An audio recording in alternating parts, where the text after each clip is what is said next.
अगर एक सवाल आपसे पूछा जाए कि बकरी जो अभी बीती है, इससे मनाने से देश का क्या भला हुआ, तो आप भी सोच में पड़ जाएंगे कि इसका जवाब क्या हो सकता है।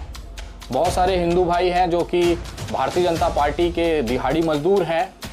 वो लगातार सोशल मीडिया पर ये आवाज़ उठा रहे थे कि जो बेजुबान जानवर हैं, जो बोल नहीं सकते, उनका इस तरह से कत्लेआम किया गया, सड़कों पर खून की नदियाँ बही, मांस के जो अवशेष थे, टुकड़े थे, वो जगह जगह फेंके गए। ये तो देश की छवि खराब हुई। माहौल में जो था संक्रमण फैलाने का काम किया गया, गंदगी फैलाई गई। इससे देश का क्या भला हो सकता है। तो दोस्तों, आज का ये वीडियो बकरीद कुर्बानी को लेकर जो लोग विरोध करते हैं, हर साल आप देखते होंगे जब भी बकरीद नज़दीक आती है तो कुछ अंधभक्त जो है बकरीद को लेकर, कुर्बानी को लेकर अपना विरोध करना शुरू कर देते हैं और जानवरों को लेकर इनकी मानवता जाग जाती है। तो ऐसे लोगों को आज की इस वीडियो को लाजमी देखना चाहिए और जितना हो सके इस वीडियो को ज़्यादा से ज़्यादा शेयर करना चाहिए, ताकि जो अंधभक्त बकरीद को लेकर जो विवाद करते हैं, जो बवाल मचाते हैं, उन तक ये वाली वीडियो पहुंच सके। जी दोस्तों, मुंबई से विनय दुबे जी का एक बड़ा बयान आ चुका है बकरीद कुर्बानी को लेकर, जिसमें उन्होंने बताया है कि आखिर बकरीद कुर्बानी से हिंदुओं को क्या फ़ायदा होता है और जो बकरीद कुर्बानी को लेकर जो हिंदू लोग विरोध करते हैं, तो उनको करारा जवाब विनय दुबे सर ने इस वीडियो के अंदर दिया है। दोस्तों, ये वीडियो इस वक्त सोशल मीडिया पर काफ़ी तेज़ी के साथ वायरल हो रही है, तो मैं आप लोगों को विनय दुबे सर की यहीं पर पूरी वीडियो क्लिप दिखाने वाला हूं। लेकिन वीडियो दिखाने से पहले आप सभी से रिक्वेस्ट करना चाहूँगा, प्लीज़ इस वीडियो को ज़रूर लास्ट तक देखिए और जितना हो सके इस वीडियो को ज़्यादा से ज़्यादा शेयर ज़रूर कीजिए। तो आइए सबसे पहले ये वीडियो क्लिप देखिए, फिर आगे बात करते हैं। दुबे मुंबई से, अगर मैं आपसे पूछूं, भले आप हिंदू हो चाहे मुसलमान, अगर एक सवाल आपसे पूछा जाए कि बकरी जो अभी बीती है, इससे मनाने से देश का क्या भला हुआ, तो आप भी सोच में पड़ जाएंगे कि इसका जवाब क्या हो सकता है। बहुत सारे हिंदू भाई हैं जो कि भारतीय जनता पार्टी के दिहाड़ी मजदूर हैं। वो लगातार सोशल मीडिया पर ये आवाज़ उठा रहे थे कि जो बेजुबान जानवर हैं, जो बोल नहीं सकते, उनका इस तरह से कत्लेआम किया गया, सड़कों पर खून की नदियाँ बही, मांस के जो अवशेष थे, टुकड़े थे, वो जगह जगह फेंके गए। ये तो देश की छवि खराब हुई। माहौल में जो था संक्रमण फैलाने का काम किया गया, गंदगी फैलाई गई। इससे देश का क्या भला हो सकता है। अगर इस तरह के सवाल आपके भी मन में हो तो ये वीडियो अंत तक देखिए। शायद आपके जो मन में जो सवाल है कि एक बकरी ईद मनाने से देश में क्या बदलाव हो सकता है या क्या भला हो सकता है देश का, इसका जवाब आपको इस वीडियो के अंत में आते आते मिल जाएगा। अगर मैं एक बात पूछूं आपसे कि बताइए देश में मुसलमानों की आबादी कितनी है, आप कहेंगे, कोई कहेगा 15 करोड़, कोई 20, कोई 25। अगर उसका एक औसत मान लिया जाए कि 20 करोड़ की मुसलमान आबादी है भारत के अंदर जो बकरी ईद को मनाती है, लेकिन सभी लोग नहीं कर पाते। सबकी अपनी एक आर्थिक मजबूरियां हैं, किसी की कुछ और दिक्कतें हैं, जिसकी वजह से हर बंदा कुर्बानी नहीं करता। इस 20 करोड़ की मुस्लिम आबादी में अगर आप ये मान ले कि 10% केवल जो हैं उन्होंने कुर्बानी की होगी, तो उसका आंकड़ा क्या बैठता है? उसका आंकड़ा बैठता है 2 करोड़। यानी 2 करोड़ मुसलमानों ने कम से कम एक बकरा तो कुर्बान किया ही होगा। बाकी 90% जो लोग हैं उनको हम नहीं मानते कि उन्होंने कुर्बानी की होगी। मैं बहुत मिनिमम, न्यूनतम तरीके से आंकड़ों से आपको समझाने की कोशिश करता हूं कि इस बकरी ईद से देश का क्या भला हुआ। 2 करोड़ मुसलमानों ने 2 करोड़ बकरे काटे होंगे, जिसको आप कुर्बानी कहते हैं। अब अगर अंदाजा लगाया जाए कि एक बकरे की कीमत क्या होगी, आपके ग्रामीण इलाकों में 6,000, 8,000, 10,000, 15,000, 20,000, शहरी इलाकों में 20,000, 25, 50, लाखों और करोड़ों में बकरे बिके। लेकिन अगर आप एक औसत इन बकरों के कीमत का निकालें तो 10,000 मान लिया जाए। अगर 10,000 की कीमत से एक बकरे की अगर औसत मूल्य निकाली जाती है तो 2 करोड़ बकरों की क्या कीमत होगी, कैलकुलेट कर लीजिए। यह आंकड़ा बैठता है 20,000 करोड़। ये जो 20,000 करोड़ रुपए थे, केवल एक बकरी ईद में बकरे की कुर्बानी के लिए खर्चा कर दिया मुसलमान भाइयों ने। अब ये 20,000 करोड़ रुपया कौन सा देश लेके गया? भारत के अंदर जो बकरे मंडियां लगाई गई, वहां पे बकरे बेचे गए, क्या अमेरिका से बकरे मंगाए गए थे?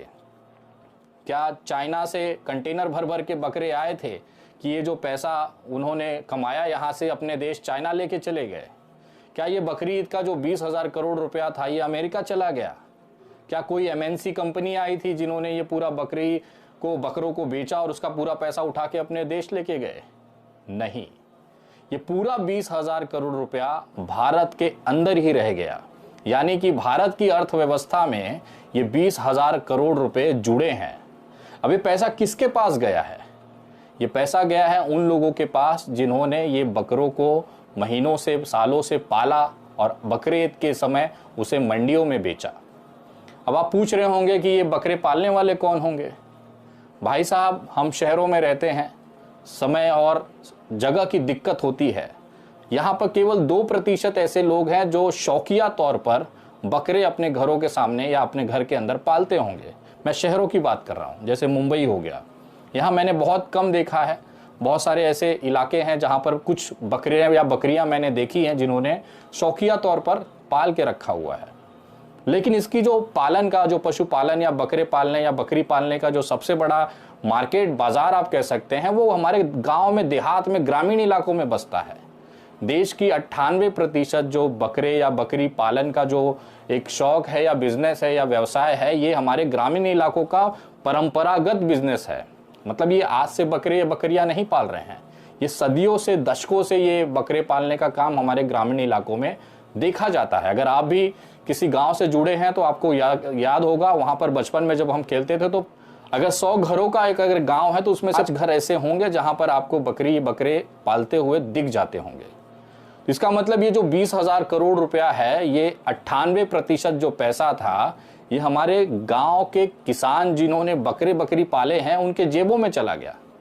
मतलब एक तरह से ये बकरी ईद का जो त्यौहार था, ये उन ग्रामीण इलाकों में जाकर मदद किया आर्थिक तौर पर, जहां पर सरकार भी नहीं पहुंच पा रही है। ये बकरी पालने वाले को एक आपके अंदर एक गलतफहमी होगी कि केवल मुसलमान ही बकरा या बकरी पालता है जो बाद में कुर्बानी के लिए इस्तेमाल किया जाता है। मेरी भी अवधारणा यही थी, मेरी भी एक भ्रम यही था कि जो मुस्लिम कम्युनिटी है या मुसलमान या इस्लाम को मानने वाले लोग हैं, वही बकरा और बकरी पालते होंगे जो बाद में कुर्बानी के लिए इस्तेमाल किया जाता होगा। लेकिन जब मैं सरकारी आंकड़े निकालने की कोशिश करता हूँ, भारत सरकार के पशुपालन विभाग के आधिकारिक वेबसाइट पर जाकर जब मैं आंकड़ा देखता हूँ तो मैं चौंक जाता हूँ। 20 करोड़ की मुस्लिम आबादी है, सारे लोग बकरी नहीं पालते हैं। मुस्लिम आबादी 20 करोड़ का बहुत ज़्यादा संख्या, मतलब 92%, 92% जो है वो बिजनेस, व्यवसाय और रोजगार में है। मतलब कहीं ना कहीं नौकरी कर रहा है, कहीं ना कहीं किसी व्यवसाय में संलिप्त है, किसी तरह से वो अपना मजदूरी और बाकी चीज़ें कर लेता है। पूरा मुसलमान कम्युनिटी बकरा पालन या पशुपालन में नहीं है। केवल 8%, ये सरकारी, भारत सरकार के आंकड़े हैं, केवल 8% ऐसे मुस्लिम हैं जो पशुपालन जैसे व्यवसाय में संलिप्त हैं। मतलब ऐसे लोग हैं जो पशु को पालते हैं। ये पशु बकरी भी हो सकता है, भैंस भी हो सकता है। बहुत सारे मुस्लिम व्यापारी हैं जो तबेला इंडस्ट्री में हैं, भैंसों का पालन करते हैं। तो ये पशुपालन में सभी जानवर आ जाते हैं। इसका आंकड़ा जो है केवल 8% है। लेकिन हिंदुओं में अगर जब मैंने सरकारी आंकड़ा देखा तो ये आंकड़ा जाता है 80% के आसपास।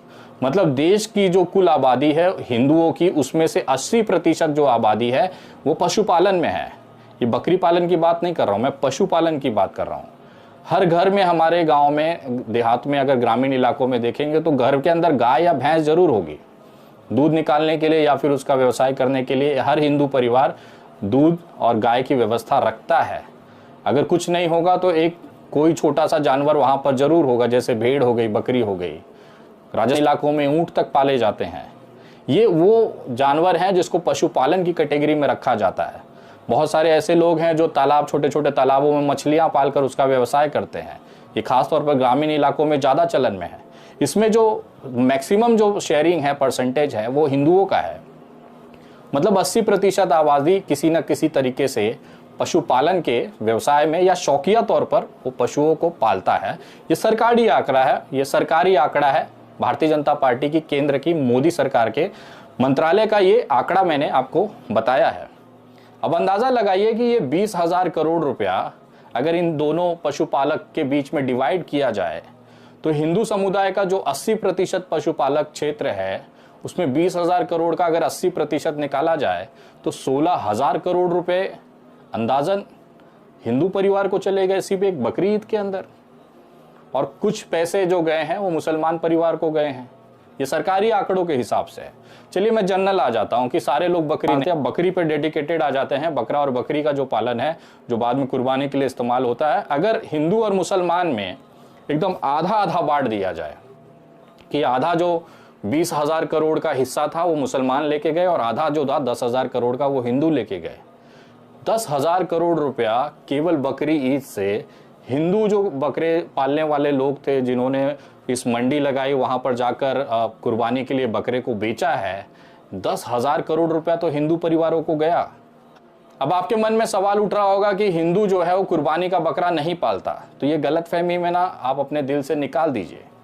ये आपके बगल में जो वीडियो दिख रही होगी ये झारखंड के हजारीबाग का है। वहां पर हिंदू महिलाएं जो मांग में सिंदूर भर के बैठी हुई हैं, वो बकरे लेकर मंडी में बैठी हैं कि कोई खरीदार आ जाएगा और इसको बेच लेके हम अपने घर का जो भरण पोषण है वो कर लेंगे। ऐसे देश के अंदर हजारों मंडियां थी जहां पर हिंदू व्यापारियों ने मुसलमान भाइयों के कुर्बानी के लिए जो बकरे थे वहां पर आकर उन्होंने बेचे। तो ये जो भ्रम है आपके दिमाग में कि केवल ये मुसलमानों का व्यवसाय है, मुसलमान ही कुर्बानी करते हैं, बकरे केवल मुसलमान ही पालता है, तो ये भ्रम अपने दिमाग से निकाल दीजिएगा आज के बाद। ये जो टोटल आंकड़ा है, अगर 10,000 करोड़ रुपया भी अगर एक हिंदू समुदाय को अगर मुसलमानों की त्योहार की तरफ से जाता है, वो भी ग्रामीण इलाकों में जहां पर सरकार की योजनाएं लगभग न के बराबर पहुंचती है, तो सोचिए कितना बड़ा बदलाव इस देश के अंदर हो रहा है। जिस देश के अंदर हमारी सरकारें हमारे हिंदू भाइयों को रोजगार नहीं दे पा रही है, वहां पर केवल एक मुसलमान कौम एक दिन के अपने बकरा ईद के त्योहार पर 10,000 करोड़ रुपया लगभग इस पूरे हिंदू समाज के लोगों को जिन्होंने पशुपालन बकरा और बकरी पालन में है उनको घर तक पहुंचाया है। ये किस वजह से हुआ है? ये 10,000 करोड़ रुपया जो हिंदू भाइयों के घर में गया है वो किस कारण से गया है? वो इसी बकरी ईद के कारण से गया है, जिसका विरोध यही हिंदू समाज के कुछ लोग केवल अपने राजनीतिक फायदे के लिए करते आए हैं। आपको क्या लगता है, आप ये विरोध कर लोगे तो ये बकरी ईद का जो त्योहार है वो रुक जाएगा? ये कभी नहीं रुक सकता और ना कोई इसे रोक सकता है, क्योंकि हमारे भारत के अंदर जो संविधान है ना वो सबसे ज़्यादा ताकतवर होता है, और वो संविधान ने ही हमें ये अधिकार दिया है, मुसलमानों को ये अधिकार दिया है कि उनकी जो धार्मिक स्वतंत्रताएं हैं, उनकी जो पद्धतियां हैं, उनकी जो परंपराएं हैं उसको बनाए रखें, उसको मेंटेन करें।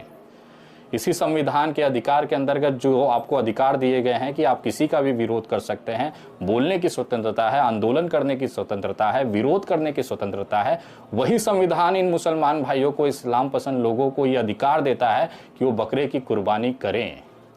अब आते हैं उस भाग पे जो आपने परसेंटेज देख लिया, आंकड़े देख लिए, लेकिन क्या आपको पता है कितनी संख्या में ये बकरी ईद पर जो 20,000 करोड़ रुपए का व्यवहार हुआ, आर्थिक लेन देन हुआ, इसमें कितने परिवारों को ये लाभ मिला या उन्होंने इस चीज में बकरी ईद के त्योहार में कमाया है? 2 करोड़ बकरे काटे गए। अगर आप ग्रामीण इलाकों में अगर जाएं तो वहां पर आपको एक घर के अंदर जो ग्रामीण किसान होते हैं जो बकरे या बकरी पालते हैं, एक औसत तौर पर एक घर के अंदर कम से कम आपको 2 बकरे जरूर मिलेंगे, बकरे या बकरी, जो आदमी अपना पालता है, 6 महीना साल भर पालता है, बाद में उसे बाजार में बेच देता है या फिर कसाई को बेच देता है ताकि उसका मटन का व्यवसाय हो सके। अगर आप अंदाजा लगाइए कि 2 बकरियों का एक परिवार का औसत अगर रखा जाए तो 2 करोड़ बकरियों के लिए कितने परिवारों का औसत मिलेगा? सीधा सीधा हिसाब है, 2 करोड़ बकरियों को 2 से भाग दे दीजिए, आपको आएगा 1 करोड़ परिवार। मतलब इस एक बकरी ईद से 1 करोड़ परिवारों के बीच में ये 20,000 करोड़ रुपया बांटा गया। और अगर सरकारी आंकड़ों के हिसाब से जो पशुपालन वाला आंकड़ा है उसका 80% अगर आप हिंदू भाइयों को जोड़ दें तो ये जो व्यवसाय चला है, मतलब सिर्फ बकरी ईद के दिन जो बकरियों की खरीद फरोख्त हुई है उसमें सबसे बड़ा जो 80% हिस्सा अगर इन 1 करोड़ लोगों में से हटा दिया जाए तो 80 लाख हिंदू भाइयों को इसका फ़ायदा मिला है। मतलब जिस देश में सरकार 80 करोड़ लोगों को मुफ्त अनाज बांट रही है, वहाँ पर 1 करोड़ भाइयों को, चाहे वो हिंदू हो चाहे मुसलमान हो, उनको केवल बकरी ईद के दिन आर्थिक तौर पर 20,000 करोड़ रुपए बांट दिए गए। ये खूबसूरती है इस्लाम के। जी हाँ दोस्तों, आप लोगों ने मुंबई से विनय दुबे सर की ये वायरल वीडियो क्लिप देखी है और सारी बातें आप लोगों ने सुनी है, जिसमें उन्होंने उन हिंदूवादियों को करारा जवाब दिया है जो हिंदू इस कुर्बानी और बकरीद को लेकर अपना विरोध जताते हैं और हर साल ईद के टाइम पर इनको जानवरों की मानवता याद आती है। ऐसे लोगों को करारा जवाब विनय दुबे सर की तरफ से दिया गया है। तो दोस्तों, इस पूरी वीडियो को देखने के बाद अब आप क्या कहना चाहोगे, आपके इस बारे में क्या राय है, तो कमेंट में अपनी राय लाजमी बताइए। तो चलिए उस अगली वीडियो में मिलते हैं, जब तक अपना ख्याल रखिए। शुक्रिया।